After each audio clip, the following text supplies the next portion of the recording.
The 15th of March, 1939. 6 months after the annexation of the Sudetenland, Nazi Germany, in flagrant violation of the Munich Agreement, invades and occupies the Czech provinces of Bohemia and Moravia. Adolf Hitler himself arrives in Prague, and on the 16th of March, by a proclamation from Prague Castle, establishes the Protectorate of Bohemia and Moravia. Konstantin von Neurath, the former foreign minister of Nazi Germany, becomes its Reich protector. But because the Führer feels that his rule is too lenient and his soft approach to the Czechs has promoted anti-German sentiment and encouraged anti-German resistance via strikes and sabotage, in September 1941 he dismisses von Neurath and appoints Reinhard Heydrich a deputy Reich protector, who for his brutality will be nicknamed the Butcher of Prague. However, in a land where fear and oppression rule the day, Heydrich's reign of terror ends on the 27th of May, 1942, when he is mortally wounded by 2 Czechoslovak paratroopers. The Nazi regime, determined to root out those responsible and to crush any flicker of resistance, launches a series of ruthless reprisals. Executions take place, and the destruction of the Czech villages of Lidice and Ležáky, which the Nazis boast about, will become a symbol of the beastly actions that follow the assassination. However, these atrocities will not remain unpunished, and the main perpetrators will pay for their crimes with their lives. After the German invasion of the Soviet Union in June 1941 spurred a previously dormant communist resistance movement in the Protectorate of Bohemia and Moravia into acts of sabotage, Hitler dismissed Reich protector Konstantin von Neurath, who was sent on leave because of his soft approach to the Czechs, and appointed Heydrich as acting Reich protector in September 1941. When Heydrich arrived in Prague, he told his staff, "We will Germanize the Czech vermin." Heydrich first ordered a narrow wave of terror, targeting real and perceived leaders of opposition in the Czech lands. In October and November 1941, Protectorate special courts sentenced 342 people to death and turned 1,289 over to the Gestapo, the Nazi secret police. Heydrich also established the Theresienstadt ghetto, which existed for 3.5 years between the 24th of November 1941 and the 9th of May 1945. Theresienstadt served as a transit camp for Jews en route to extermination camps, and it was also presented as a model Jewish settlement for propaganda purposes. Of the approximately 140,000 Jews transferred to Theresienstadt, nearly 90,000 were deported to points further east and almost certain death. Roughly 33,000 died in Theresienstadt itself. Out of 15,000 children who passed through Theresienstadt, approximately 90% perished in killing centers. As acting Reich protector, Heydrich courted Czech industrial workers and farmers, whose productive capacity was necessary to the German war effort, with wages and benefits packages equivalent to those of their German counterparts. The result of his policies was a 73% reduction in acts of sabotage within 6 months. By the spring of 1942, the German authorities could boast of a pacification of the Protectorate. Heydrich was so confident that his pacification program had succeeded that he flagrantly disregarded measures for his own security and traveled around Prague in an open vehicle.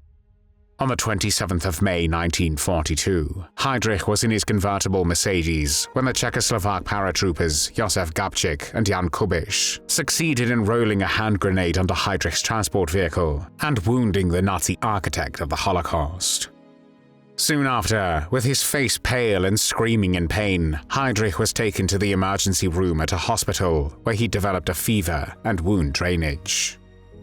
Though not mortally wounded by the blast itself, the grenade splinters in his leg and lower back led to an infection that killed the 38-year-old Heydrich on the 4th of June, 1942. On the following day, Daluege was appointed as the next deputy protector of Bohemia and Moravia, even though he was not Hitler's first choice. Because an outraged Hitler demanded the murder of 10,000 Czechs as revenge for the attack, Karl Hermann Frank, the higher SS and police leader of the Protectorate of Bohemia and Moravia, flew from Prague to Berlin to dissuade Hitler from taking such drastic measures. Frank argued that this type of reprisal might interfere with long-term economic and political plans for the region. On the 9th of June, the day of Heydrich's state funeral in Berlin, Hitler ordered the annihilation of Lidice, the village which had been named in a love letter found during the first days of the SS and police investigations into the attack on Heydrich. Though there was no real evidence connecting the people of the village with the assassins, the Nazis used even the smallest pretext to take revenge for Heydrich's death, and singled out Lidice as the site of retaliation.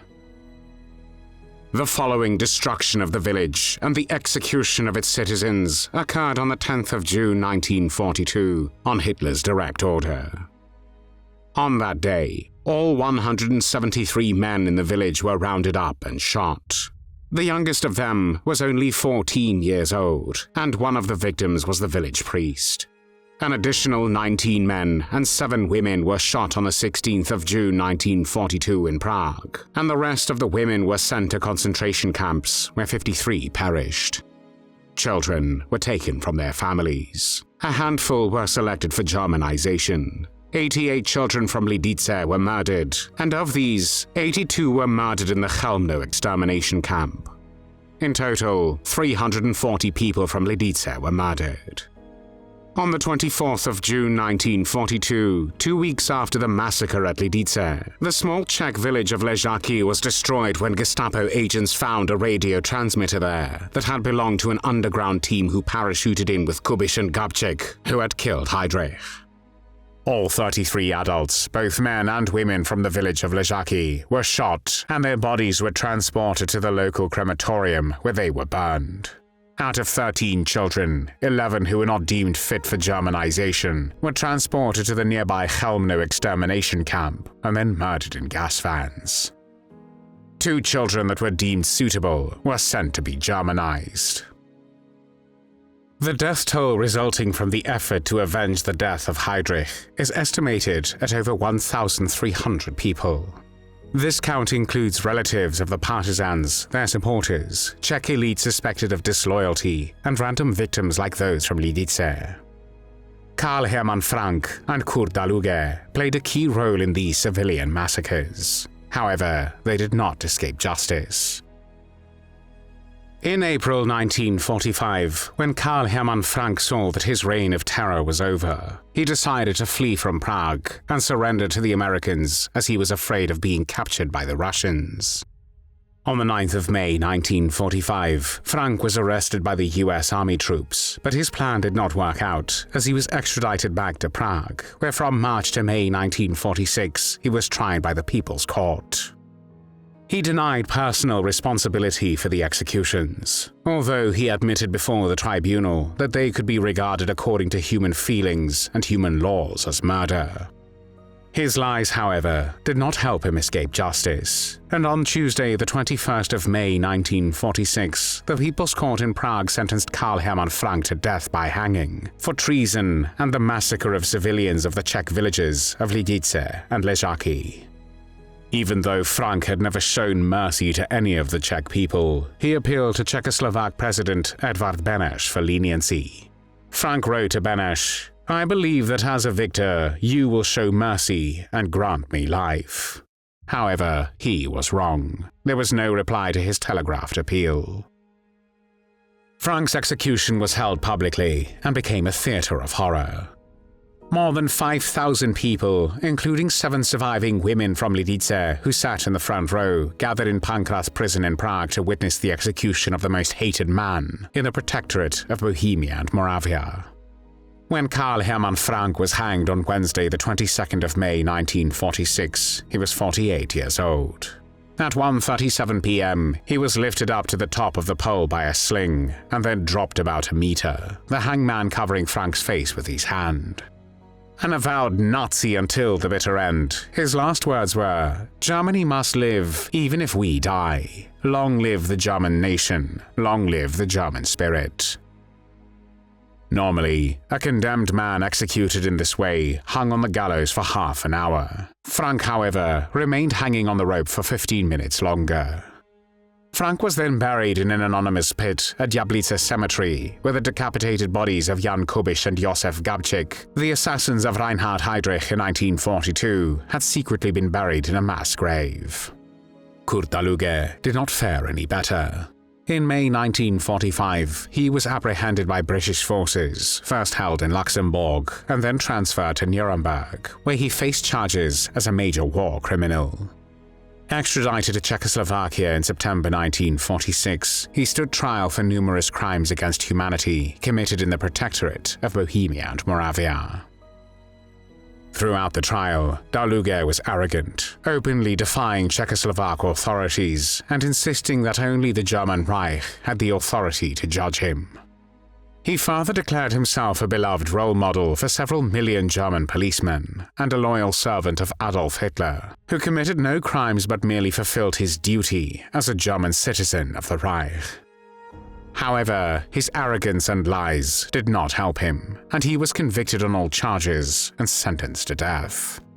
Kurt Daluege was 49 years old when he was hanged on the 24th of October 1946 at Pankratz prison in Prague.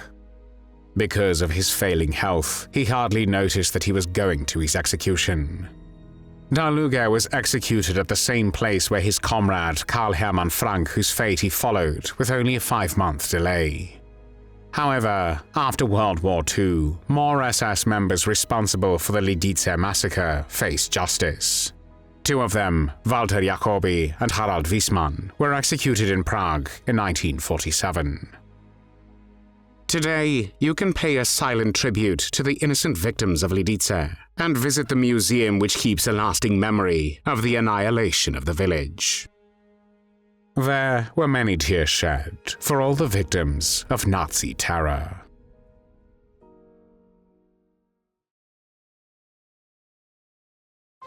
Thanks for watching the World History channel.